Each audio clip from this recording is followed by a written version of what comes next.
Bismillahirrahmanirrahim. Assalamualaikum warahmatullahi wabarakatuh.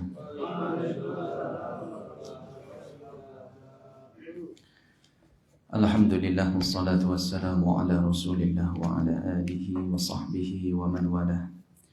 La haula wa la quwata illa billah, amma ba'd. Hadirin Bapak Ibu sekalian yang dimuliakan Allah, pada kesempatan pagi ini kita kembali akan membacakan kitab Tasniful Asma', ya. Fikih Syafi'i. Kita kalau tidak salah kemarin terakhir masih tentang masalah pasal tentang najis dan cara menghilangkannya. Sampai pada poin qala al-musannifu rahimahullah, ya, musannif, ya, matan ini berkata, semoga Allah mencurahkan rahmatnya kepada beliau. Wala yu'fa an syai'in minan najasati ila al-yasiru minad dami wal qayh.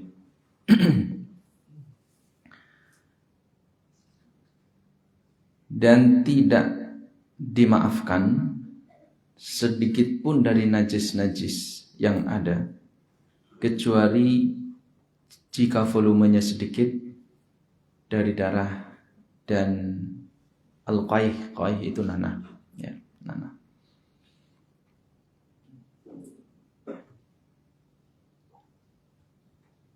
Wala yu'fa an syai'in minan najasati ila al-yasiru minad dami wal qayh. Jadi harus kita pahami bahwa ini penting untuk kita bahas, penting untuk kita ketahui bersama. Sebelum kita sholat, wa thiyabaka fatahhir, kata Allah Subhanahu wa taala. Baju kita itu harus suci dari najis. Lalu kemudian tempat sholat kita juga harus suci dari najis. Dan ini yang harus diperhatikan. Ada beberapa di antara seseorang yang dia kurang memperhatikan masalah ini. Di antaranya adalah misalkan seseorang buang air kecil sambil berdiri, itu satu. Atau seseorang dia buang air kecil namun tidak bersuci, ya, tidak bersuci. Dia mengatakan bahwa yang tersisa dari najis tersebut itu kan sedikit. Nah, sementara ada satu ungkapan bahwa al-yasiru, bahwa yang sedikit itu yu'fa anhu, dimaafkan. Jadi najis yang jumlahnya sedikit itu dimaafkan. Tapi dalam mazhab Syafi'i dikatakan di sini bahwa ada al-mustasnayat. Dia mengatakan la yu'fa an syai'in minan najasat. Mau banyak maupun sedikit, najis itu enggak termaafkan, ya. Kecuali al-yasir minad dami wal qayh, yaitu hanya dari darah dan nanah.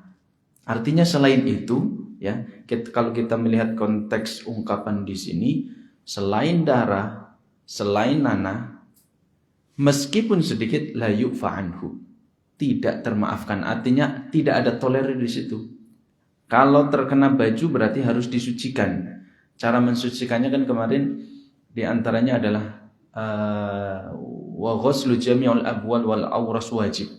Hukumnya wajib mencuci pakaian, tempat yang terkena kencing maupun kotoran. Hukumnya wajib. Nah, bagaimana masalahnya? Bagaimana kalau jumlahnya sedikit? Nah, kalau kita melihat ungkapan di sini, la yu'fa an syai'in minan najasat illa al-yasir minad dami wal qayh. Jadi mustasnaya yang dikecualikan di dalam kitab ini, ya, ini kan masih kitab sebenarnya masih termasuk yang dasar, ya. Nanti al-mutawwalat tentunya di kitab-kitab yang paham, yang besar. Di situ disebutkan perbedaan-perbedaannya. Nah, di sini kita harus punya satu pemahaman, satu bangunan yang utuh, yang awal dulu, yang kuat dulu, bahwa semua najis tidak termaafkan, tidak ditolerir, ya, karena ini terkait sholat kita. Kalau kita sholat memakai pakaian yang terkena najis, maka tidak sah sholatnya. Atau badan kita terkena najis, tidak sah sholatnya. Tapi di sini ada pengecualian, namanya al-mustasnayat, yang disebutkan di dalam fikih Syafi'i. Di antaranya adalah kalau jumlahnya sedikit, kadarnya sedikit, yaitu dari darah dan nanah, maka selain itu tidak ditolerir. Artinya air kencing maka tidak ditolerir. Nah, ini harus hati-hati. Kalau kita memungkinkan, misalkan sebenarnya kan kita sekarang ini dimudahkan sekali. Kamar mandi sudah nyaman, lalu kemudian air sudah mencukupi, lebih dari cukup. Maka kalau kita buang air kecil sebisa mungkin, mohon maaf ini untuk yang laki-laki, kalau biasanya yang pakai celana-celana jeans itu kan tidak mungkin digulung sampai atas lutut kan. Karena ketika kita buang air kecil tentu ada cipratan-cipratan itu. Nah, itulah qadru al-yasir itu, apakah yang sedikit itu termaafkan, ditolerir atau tidak. Nah, dalam fikih Syafi'i ini hanya darah dan nanah yang ditolerir, selain itu tidak. Sehingga kalau kita mau buang air kecil sebisa mungkin kalau bisa lepas celana digantung saja, itu lebih aman. Ya, lebih aman. Kalau misalkan celana itu nanti masih dipakai untuk sholat, misalkan kita nggak bawa sarung di tempat kerja kita, tidak tersedia sarung dan semacamnya, maka kalau bisa sebisa mungkin lakukan itu, ya. Karena ini cukup ketatnya Imam Syafi'i. Beberapa sebelumnya kan pernah kita sampaikan, termasuk misalkan yang membatalkan wudu, bersentuhan kulit laki-laki dan perempuan, itu kan termasuk sangat ketat. Lalu yang dimaksud dengan al-yasiru di sini itu apa? Sedikit itu kadarnya seperti apa? Tentu setiap kita pandangannya berbeda-beda. Misalkan Mas Hendra, saya kalau makan satu piring ini masih sedikit gitu ya. Gue piringnya gede banget, kok sedikit ya? Karena Mas Hendra badannya gede, mungkin kan gitu.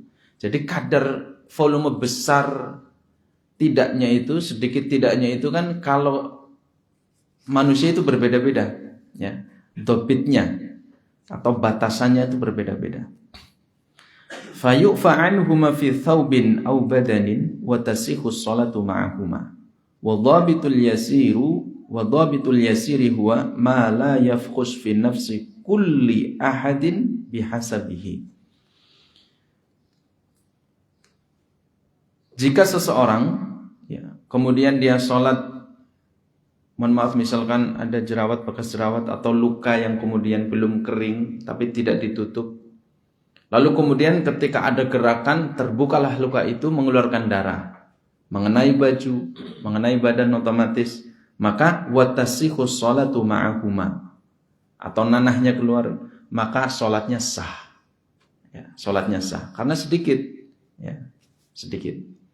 Tapi kalau kencing tidak ditolerir. Kalau kita buang air kecil lalu kemudian ada percikan kena baju, kena celana, maka itu tidak ditolerir karena itu tidak disebutkan di sini illal yasir minad dami wal qai'. Nah, ini harus hati-hati.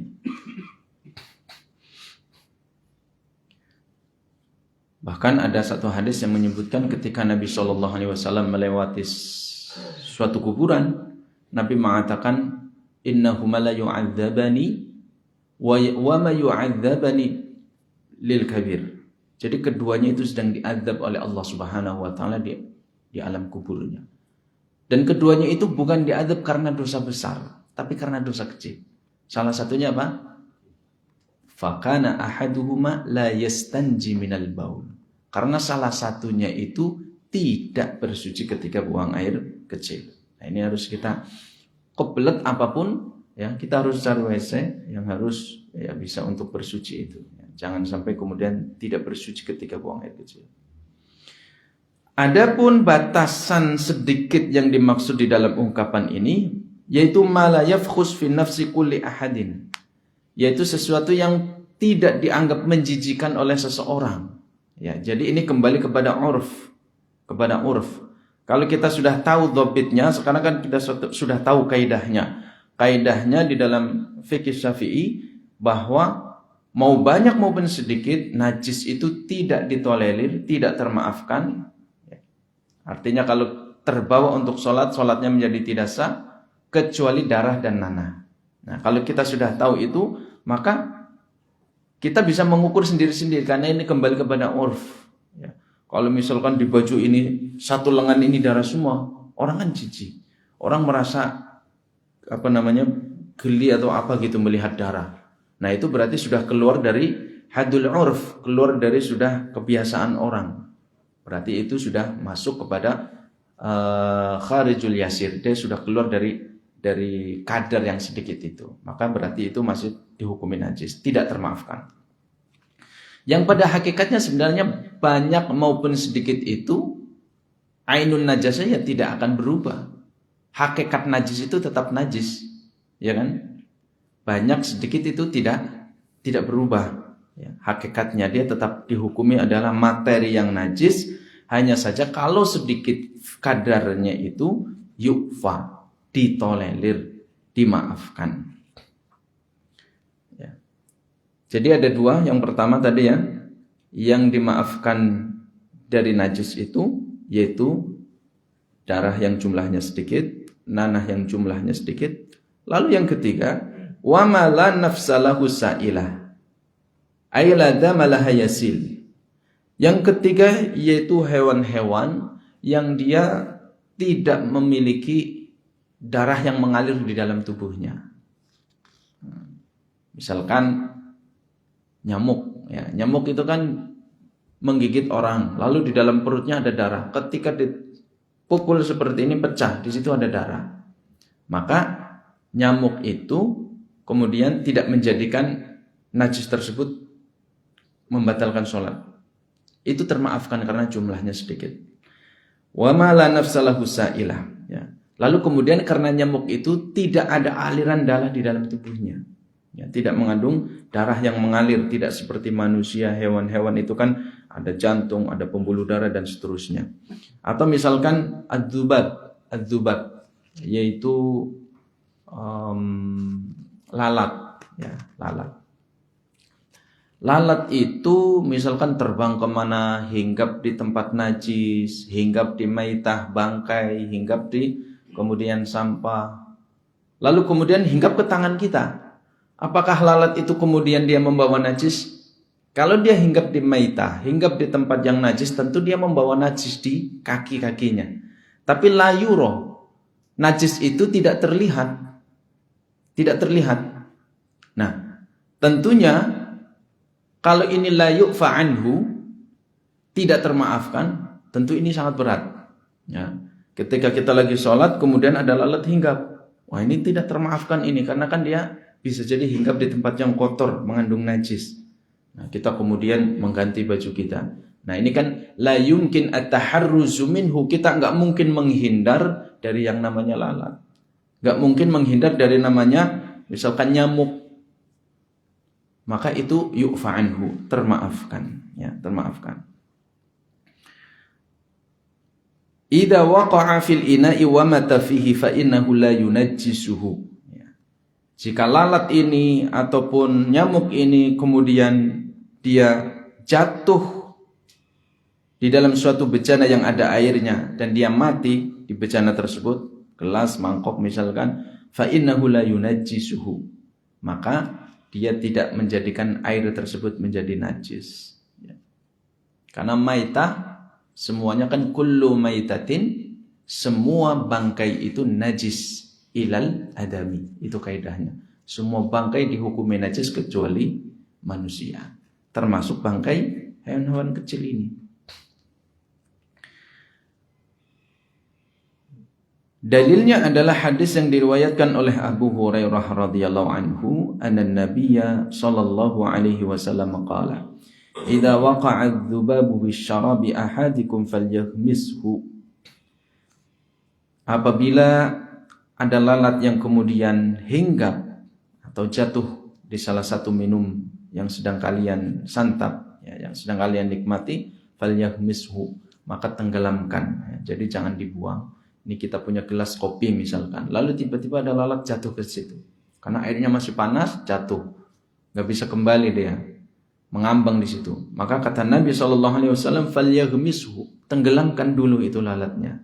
Ya, Pak. Nah, itu kan kotor, itu logika kita. Tapi kata Nabi SAW, "Tsumma liyanzi'hu", setelah ditenggelamkan, baru kemudian diambil, dibuang. fa inna fi ahadi janahaihi da'an wa fil akhari shifaan, rawahul Bukhari. Karena di salah satu sayapnya, kan sayapnya ada dua, kanan kiri. Salah satu sayapnya itu mengandung penyakit dan sayap yang lain ada sisi penawarnya. Nah, itu maksudnya. Jadi ketika ditenggelamkan itu ada penawarnya sehingga menjadi netral lagi, tidak mengandung penyakit.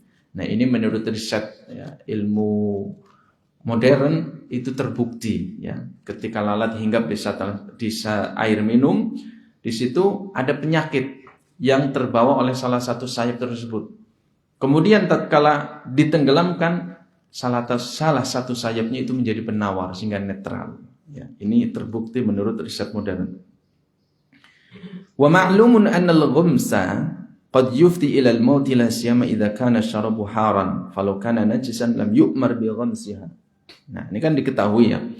Jadi menenggelamkan itu kan satu aktivitas yang justru akan membuat mati. Kalau hanya jatuh saja mungkin dia masih terbang-terbang, cuma nggak terbang lepas dari airnya.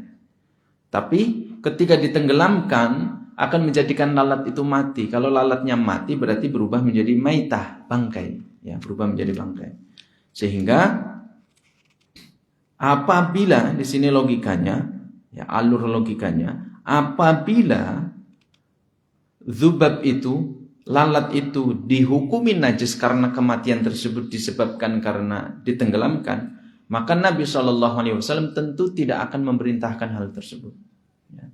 Tapi karena dzubab itu dihukumi sesuatu yang tidak najis ketika jatuh ke salah satu minuman kita, maka di sini Nabi SAW memerintahkan untuk menenggelamkannya. Ya, jadi ada 3 yang termaafkan atau ditolerir di dalam mazhab Syafi'i, yaitu sedikit dari darah, sedikitnya dari nanah, kemudian hewan-hewan yang tidak ada aliran darah di dalam tubuhnya. Ya. Wal hayawanu kulluhu tahirun. Semua hewan dihukumi suci. Ini kaidahnya. Semua hewan dihukumi suci. Li'annal hayawanat makhluqatun limanafi'il ibadi. Wa la yahsulul intifa'ul kamilu illa bitahara. Allah itu huwallazi khalaqa lakum fil ardi jami'a. Allah menciptakan semua apa yang ada di atas muka bumi ini adalah untuk kalian semua, untuk kita semua sebagai hambanya. Mata'an lakum wa li'an'amikum. Untuk kita nikmati dan untuk hewan-hewan yang kita pelihara. Artinya semua ini hukum asalnya adalah mubah. Al-aslu fil asya' al-ibahah wa tahara. Ini kaidahnya. Hukum asal semua materi ini adalah suci dan boleh dimanfaatkan.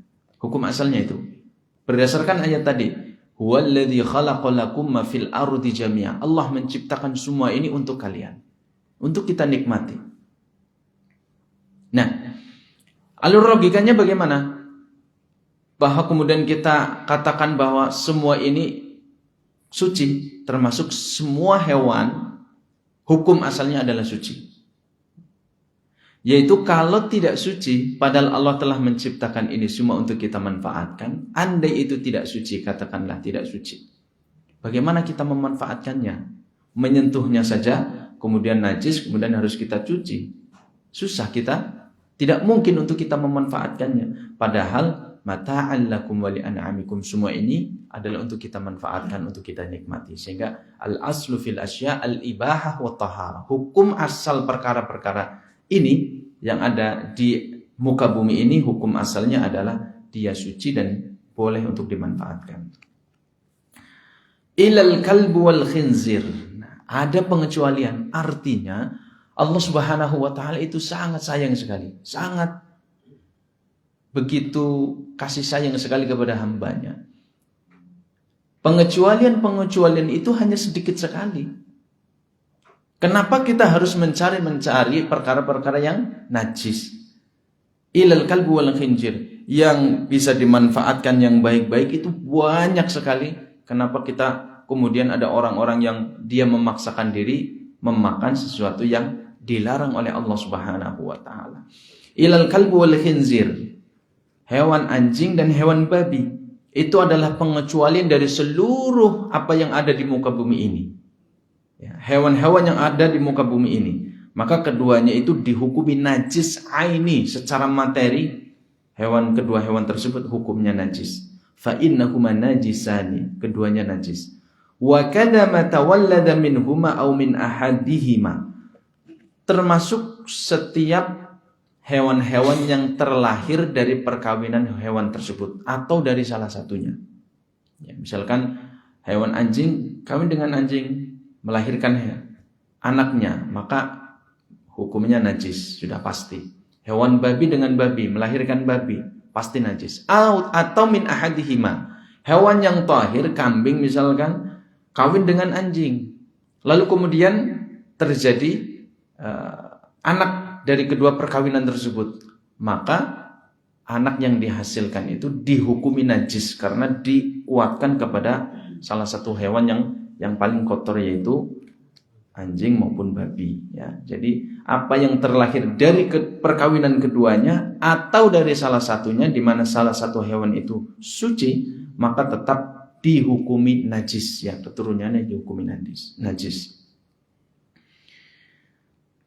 Taghliban lin najasah wa dalilu najasatil kalbi qauluhu sallallahu alaihi wasallam. Nah, dalil yang menunjukkan atau menginformasikan kepada kita bahwa hewan anjing itu najis secara materi itu adalah sabda Nabi sallallahu alaihi wasallam yang diriwayatkan secara muttafaqun alaih, yaitu beliau bersabda, tuhuri ina'i ahadikum idza walagha fihil kalbu an yaghsila sab'a marratin ulahunna bitturab. Sucinya bejana salah satu yang kalian miliki apabila ada hewan anjing yang walagha itu menjilati, ya. Jadi dia mengambil, karena hewan itu kan mengambil air itu dengan menjilati. An yaghsila sab'a marratin, maka hendaklah dia mencucinya 7 kali, ulahunna biturab, salah satu cucian itu memakai debu atau memakai tanah. Ini dalilnya. Jadi ini menunjukkan hanya menjilati saja bejana kita itu harus dicuci sebanyak 7 kali, salah satunya adalah dengan tanah.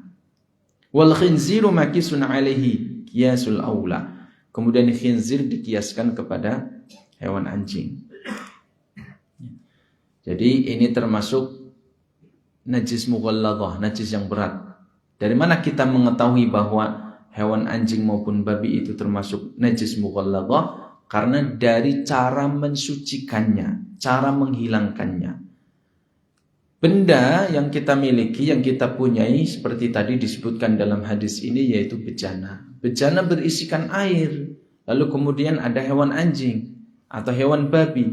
Kedua hewan tersebut dihukumi najis secara materi. Lalu kemudian mengenai benda tersebut, bejana tersebut yang ada airnya, maka air ini menjadi mutanajjis. Hukum asalnya suci, tapi karena bersentuhan dengan sesuatu yang najis, lalu menjadi najis. Tapi ini bisa dihilangkan.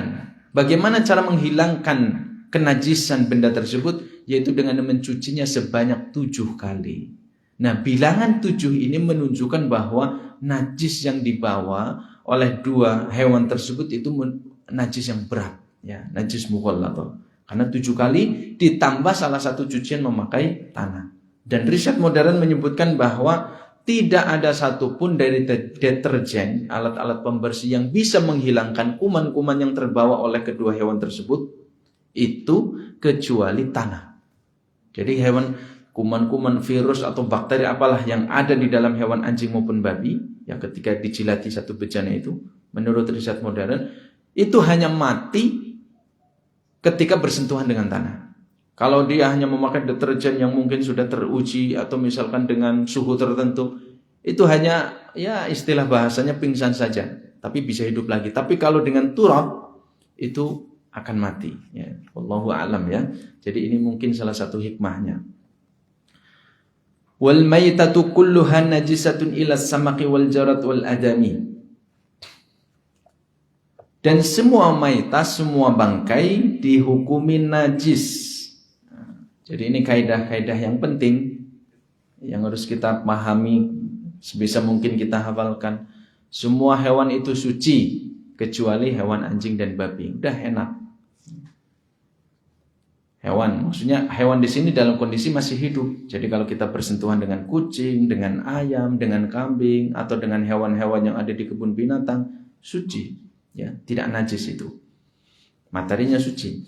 Tapi kalau kemudian hewan tersebut sudah berubah kondisinya, wal maitah, sudah mati, maka seluruh maitah, seluruh bangkai dihukumi najis kecuali 3 hewan, yaitu ikan, kemudian wal jarad, belalang, dan manusia. Ya. Lalu apa yang dimaksud dengan maitah? Wa hiya kullu mazalat hayatuhu bi ghairi dakatin syar'iyyatin. Yang dimaksud atau dihukumi bangkai di sini adalah semua kehidupan yang ada di dalam hewan, termasuk ya, yang ada di dalam hewan, yang kehidupannya tersebut hilang tanpa melalui penyembelihan yang syar'i. Ya, itu salah satunya di antaranya. Mazalat hayatuhu bi ghairi taqatin syar'iyyatin. Sehingga kalau ada hewan kemudian ditombak misalkan, atau dipukul dengan batu, atau tertabrak kemudian mati, maka itu dihukumi maitah. Meskipun masih segar, ya, masih di depan mata, tapi setelah itu dia tidak ada penyembelihan secara syar'i, jadi matinya bukan karena penyembelihan secara syar'i, itu dihukumi sebagai maitah bangkai. Wa dalilu najasatiha qauluhu ta'ala hurrimat 'alaikumul maitah, diharamkan atas kalian bangkai. Wa tahrim ma la hurmata lahu wa la darurata fi aqlihi yadullu 'ala najasatihi.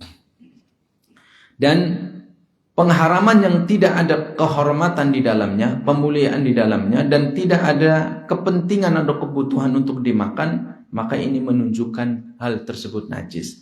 Allah mengharamkan maitah, ya, hurrimat 'alaikumul maitah, diharamkan atas kalian bangkai. Bangkai. Nah, pengharaman yang tidak ada penghormatan di dalamnya, maksudnya di sini adalah manusia, karena kan ada istisna di situ, ada pengecualian, mustasnanya. Ya.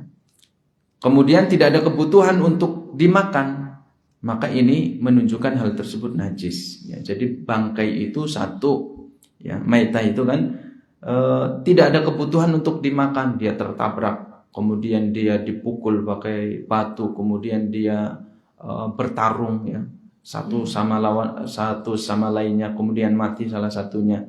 Itu kan bukan kebutuhan untuk dimakan. Berbeda dengan proses penyembelihan, karena kita hendak memakan dagingnya, kemudian kita sembelih, ya, kita menghilangkan nyawanya. Maka diharamkan maitah tersebut menunjukkan di situ najis, ya, menunjukkan itu najis. Lalu kemudian pengecualian terhadap ikan maupun belalang dan manusia itu ditunjukkan oleh salah satu sabda Nabi SAW, di mana beliau bersabda tentang masalah air laut. Uhillat lana maitatani as-samaq wal jarad. Dihalalkan kepada kita 2 bangkai yang ada di lautan, yaitu, ya, uhillat lana maitatani, dihalalkan atas kita atau untuk kita, maitatani, 2 bangkai, as-samaq wal jarad, ikan dan belalang, ya, ikan dan belalang. Jadi 2 bangkai ini kalau dia mati, maka keduanya boleh dikonsumsi. Menunjukkan boleh dikonsumsi itu bahwa hal tersebut tidak najis, ya. Artinya bagaimana kita mengonsumsi kalau materi tersebut adalah najis, kan tidak mungkin. Nah, pengharaman tersebut menunjukkan kalau hal tersebut adalah najis, dan penghalalan kebalikannya, penghalalan hewan tersebut menunjukkan bahwa kedua bangkai tersebut dihukumi suci. Lalu kemudian pengecualian mayat manusia, yaitu firman Allah Subhanahu wa taala, wa laqad karamna bani Adam. Dan sungguh kata Allah, kami telah memuliakan anak cucu Adam. Nah, ini harus kita pahami bersama. Ini babnya tentang bab fikih, ya, bab fikih. Akan tetapi ini ada pemahaman yang kemudian merembet ke sana-sana. Jadi kalau ada orang mengatakan, ya karena ada, ya kita dapati beberapa yang memahami, beberapa orang yang di luar kelompoknya dihukumi najis. Dia mampir ke rumahnya, duduk di sofanya, kemudian setelah pulang dicuci, dipel. Ada apa yang demikian? Ada. Kenapa? Karena dia memahami, yaitu mafhum mukhalafahnya, makna kebalikan dari sabda Nabi Shallallahu Alaihi Wasallam. Nabi Shallallahu Alaihi Wasallam pernah bersabda ketika suatu hari, ya Abu Hurairah itu berpapasan, bertemu Nabi Shallallahu Alaihi Wasallam di salah satu jalan Madinah.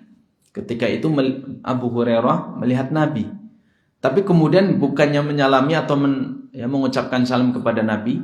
Ketika masih posisi agak jauh, Abu Hurairah menyimpang, artinya ngumpet gitu ya, ngumpet kemudian pulang ke rumahnya.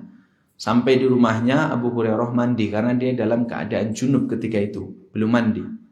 Karena ada Nabi, kemudian dia langsung mengambil jalan lain, pulang, kemudian mandi. Setelah itu baru ketemu Nabi Shallallahu Alaihi Wasallam. Ditanya oleh Nabi, engkau kemana Abu Hurairah? Lalu kemudian Abu Hurairah mengatakan, kuntu junuban, aku junub ya Rasulullah. Wa karihtu an ujalisaka wa ana ala ghairi tahara. Aku enggak enak, aku tidak suka duduk-duduk bersama engkau, bermajelis bersama engkau dalam keadaan aku tidak suci. Lalu Nabi mengatakan, subhanallah, innal mu'mina la yanjus, muttafaqun alaih. Maha suci Allah, orang mukmin itu tidak najis. Seorang mukmin enggak najis. Nah, sebagian ulama memahami seperti pendapatnya Abu Hanifah. Dia mengatakan ketika Nabi bersabda, innal mu'mina, sesungguhnya orang mukmin itu la yanjus, tidak najis. Orang mukmin tidak najis. Pemahaman makna dari ungkapan ini apa? Berarti orang selain tidak beriman atau orang musyrik, orang kafir itu najis. Ya kan? Karena Nabi mengatakan innal mu'min la yanjus, orang beriman itu tidak najis. Artinya orang musyrik, orang kafir berarti dihukumi najis. Itu makna kebalikan dari ungkapan ini. Ya. Dan mereka mengatakan bahwa mafhum mukhalafah hujjah. Jadi makna kebalikan dari satu ungkapan atau makna kebalikannya, bukan mantuknya, bukan makna zahirnya, itu bisa dijadikan sebagai hujjah. Sehingga mereka mengatakan orang kafir itu najis. Najis. Lalu kemudian di dalam ayat surat At-Taubah dengan jelas Allah Subhanahu wa taala mengatakan innal musyrikina najis. Orang-orang musyrik itu najis, orang-orang kafir itu najis. Nah, kemudian ini dijadikan dalil orang musyrik najis karena orang di luar golongannya, orang di luar kelompoknya itu dihukumi sebagai kafir, maka dia pun dihukumi najis secara aini. Jadi kalau bersalaman harus cuci tangan, kalau memakai piringnya harus dicuci piringnya, kalau duduk di rumahnya harus dipel tempat duduknya dan seterusnya. Nah, ini adalah pemahaman yang keliru. Jadi kalau panjenengan itu mendapatkan orang yang dia memiliki pemahaman demikian, pastikan itu adalah pemahaman yang salah. Pemahaman yang salah. Karena yang dimaksud di sini, walaqad karamna bani Adam. Allah itu memuliakan anak cucu Adam. Wa minat takrim ala yuhkam binajasatihi. Allah memuliakan anak cucu Adam. Di antara bentuk pemuliaan itu, gak mungkin anak Adam dihukumi sebagai najis. Najis itu kan sesuatu yang kotor. Memang tidak semua yang kotor itu najis, tapi najis itu adalah sudah konotasinya kotor, buruk. Maka apakah selaras makna Allah itu memuliakan anak cucu Adam namun kemudian dihukumi sebagai materi yang najis? Kan tidak, enggak selaras, enggak sebanding. Sehingga ketika Allah Subhanahu wa taala berfirman di sini, kami muliakan anak cucu Adam. Para ulama mengatakan, bahkan sebagian mereka, wala nufarriqu bainal kafiri wal musyrik wal muslim. Tidak dibedakan apakah dia muslim atau kafir, beriman kepada Allah atau tidak. Kenapa? Listiwaihima fil hayati wal adamiyah. Karena keduanya statusnya sama. Di sini Allah mengatakan walaqad karamna bani Adam, bukan walaqad karamna mu'minan, bukan mukmin saja, bani Adam. Anak cucu Adam ada yang mukmin, ada yang kafir. Jadi manusia itu memiliki status yang sama di sini. Sama-sama manusia, sama-sama dia memiliki kehidupan. Sehingga kedua-duanya itu memiliki status yang sama, dimuliakan oleh Allah Subhanahu wa taala sehingga dihukumi suci. Jadi manusia mau mukmin maupun kafir itu tidak najis secara materi. Lalu ayatnya mengatakan innal musyrikina najis. Orang-orang musyrik itu najis apa? Para ulama mengatakan bahwa yang dimaksud najis di situ bukan hissiyah, bukan secara fisik, tapi maknawiyah, karena i'tiqadnya, keyakinannya dia kepada selain Allah. Dia menyembah selain Allah, dia menyembah batu, menyembah kemudian kayu dan seterusnya, bukan menyembah kepada Allah. I'tiqadnya itu yang najis, yang kotor. Tapi hissinya, fisiknya itu suci. Karena Allah mengatakan walaqad karamna bani Adam. Tidak membedakan manusia satu yang lainnya. Fisiknya adalah suci. Nah, di sini orang kafir saja dihukumi suci fisiknya ya. Nah, ini ada orang kemudian menganggap masih satu akidah, masih kemudian orang Islam, dia mengeluarkan dari kelompoknya lalu kemudian menghukumi najis. Kenapa dia menghukumi najis? Karena dia sudah mengeluarkan dari kelompoknya dan menganggap dia kafir. Kalau sudah kafir ya masuk kepada tadi innal musyrikina najis. Orang-orang musyrik itu najis. Nah, ini adalah pemahaman yang keliru. Ya, pemahaman yang keliru. Ditambah lagi kekeliruannya di mana?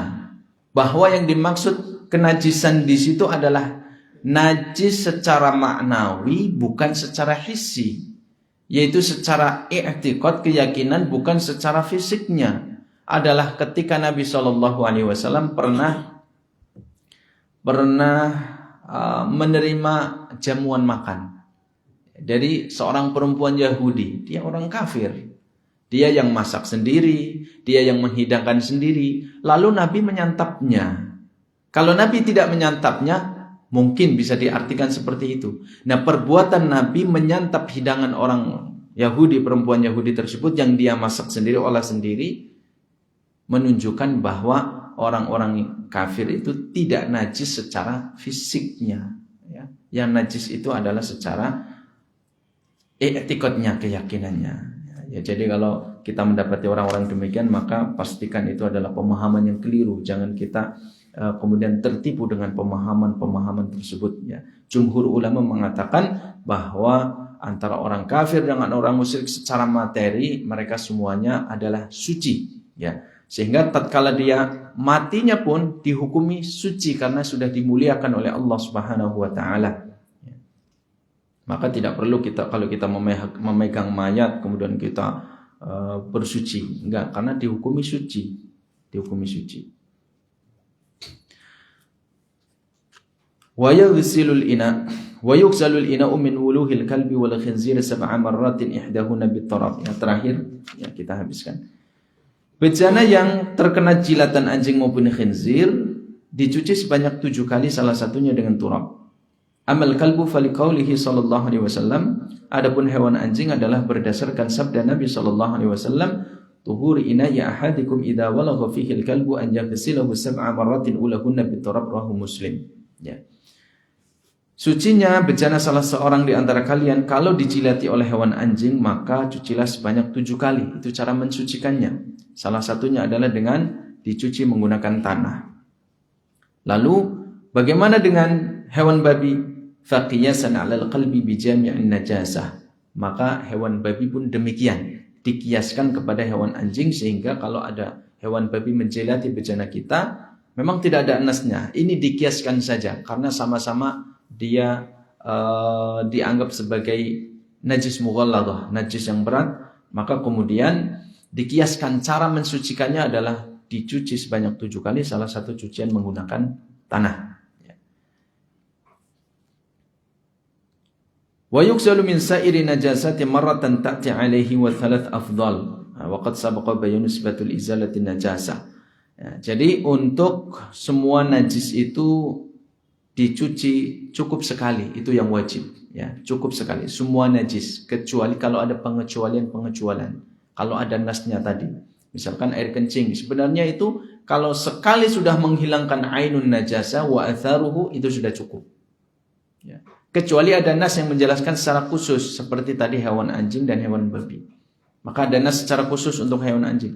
Maka dia harus dicuci sebanyak 7 kali ulahuna biturab. Tapi selain itu, maka sekali itu sudah cukup. Misalkan ada kucing atau yang lainnya buang kotoran di depan rumah, maka untuk menghilangkannya cukup disiram sekali. Atau misalkan anak-anak buang air kecil di depan rumah, cukup disiram sekali. Nah, itu yang wajib. Wa tsalat afdal. Kalau 3 kali itu lebih utama.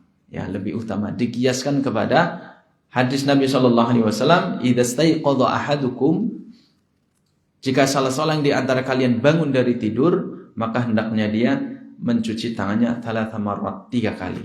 Harus 3 kali. Kenapa? Karena itu menghilangkan keraguan-raguan. Ya. Yang pertama itu yang wajib, yang kedua untuk menghilangkan mungkin masih sisa-sisanya, yang ketiga itu memastikan kesucian benda tersebut dari najis. Ya. Jadi 3 kali itu lebih utama. Artinya kalau lebih dari 3 kali apabila ada nas yang secara khusus menyebutkan.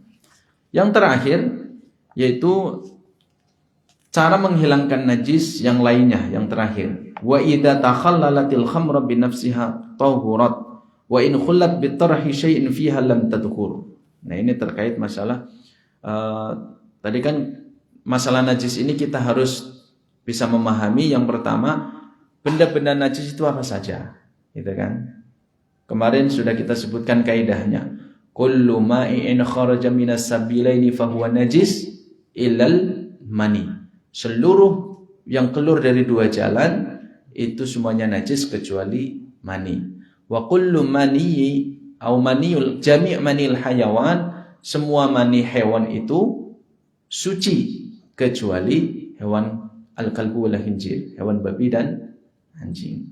Lalu kemudian kaidah yang lainnya adalah kullul hayawanati tahir. Semua hewan itu suci kecuali hewan anjing dan babi. Nah, itu kaidah-kaidah yang harus kita pahami sehingga kita dengan mudah bisa memahami misalkan ketika kita mengalami kesulitan untuk menentukan apakah ini harus disucikan atau tidak.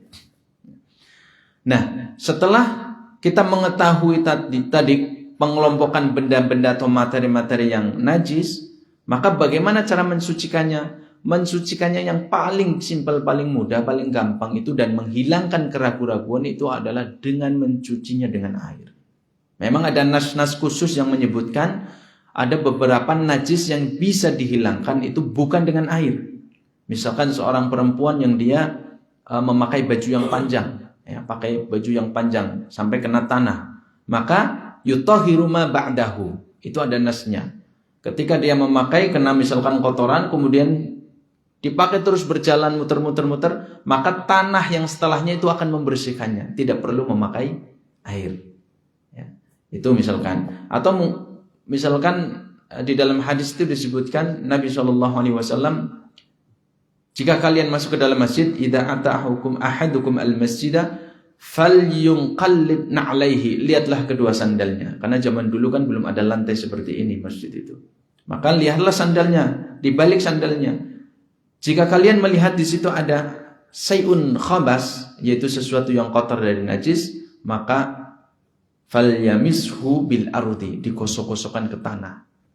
Maka itu mencukupi untuk menghilangkan najisnya. Itu diantaranya ya. Tapi yang paling umum, yang paling mudah kita pahami, kita lakukan untuk menghilangkan najis itu adalah dengan mencuci. Sudah, itu aja, mencuci. Nah, ada beberapa kemudian, ada satu ini di sini. Bagaimana kalau najis itu ya, hilangnya adalah binafsiha, yaitu melalui proses reaksi kimia, yaitu takhallalatil khamrah. Khamrah itu dihukumi najis. Khamr, sesuatu yang memabukkan. Memabukkan. Jadi bukannya mengandung alkohol, karena tidak semua yang mengandung alkohol itu memabukkan. Ya. Di sini apabila khamr, sesuatu yang memabukkan, itu dia berubah menjadi cuka, ya, berubah menjadi cuka dengan sendirinya. Proses perubahan itu adalah reaksi kimia terjadi dengan sendirinya. Misalkan di sini ada yang disebabkan karena perpindahan dari tempat satu ke tempat yang lain. Misalkan dari tempat yang teduh kemudian berpindah ke tempat yang terkena sinar matahari, berubah itu. Terjadi proses kimiawi atau terkena udara. Kalau khamr tersebut, sesuatu yang memabukkan tersebut mengalami proses kimiawi secara sendirinya, maka tahurat. Khamr tersebut yang memabukkan tersebut itu menjadi suci. Dihukumi suci. Wa in khullat bi tarhi syai'in fiha lam tadhkur, akan tetapi kalau proses kimiawi ini disebabkan karena ada bantuan dari manusia, misalkan dengan memberikan zat tertentu atau dengan menambahkan proses kimia yang lainnya, maka khamr tersebut dihukumi tidak suci. Ya, dihukumi tidak suci. Misalkan kayak cuka itu, lihat cukanya dari mana. Ya. Kalau cukanya itu adalah cuka yang bersumber dari khamr, karena khamr kalau tidak salah itu cuka bermacam-macam, ada cuka apel, ada cuka beras, ada cuka yang lainnya. Nah, kalau cukanya bersumberkan dari khamr, maka itu tetap dihukumi najis. Meskipun dia melalui proses bantuan tangan, melalui proses itu ya, karena dia dari khamr. Kalau dia melalui proses bantuan manusia, maka dia dihukumi najis. Contoh misalkan beras kemudian diproses menjadi khamr, ya, menjadi khamr, sesuatu yang memabukkan, bukan tape. Nah, dari proses itu kemudian dirubah menjadi cuka. Nah, karena ditambah atas bantuan tangan-tangan manusia, ditambahkan zat tertentu dan lain sebagainya menjadi cuka, maka ini dihukumi tetap najis. Tapi kalau kemudian proses misalkan ini dari tape kemudian dijadikan cuka, bukan karena proses manusia, maka dia dihukumi suci. Ya, hadza wallahu a'lam. Ya, yang jelas di sini yang lebih penting adalah yang harus kita pahami bersama terkait kita harus bisa menentukan mana benda-benda yang najis, mana yang tidak. Lalu kemudian kita harus berhati-hati tatkala kita hendak sholat, apakah badan kita terkena najis atau tidak. Andai terkena najis, bagaimana cara mensucikannya, dan yang paling mudah itu adalah dengan mencucinya. Dan itu adalah hal yang paling menghilangkan keraguan-raguan. Hadza wallahu a'lam. Insyaallah kita lanjutkan dengan pasal yang baru, yaitu terkait dengan masalah darah istihadah maupun darah haid. Ini juga sangat penting untuk kita pelajari, termasuk kaum laki-laki, meskipun kaum laki-laki enggak mengalami haid maupun nifas ya. Atau ada yang haid nifas di sini? Enggak ada ya, insyaallah enggak ada. Kalau ada berarti bermasalah itu.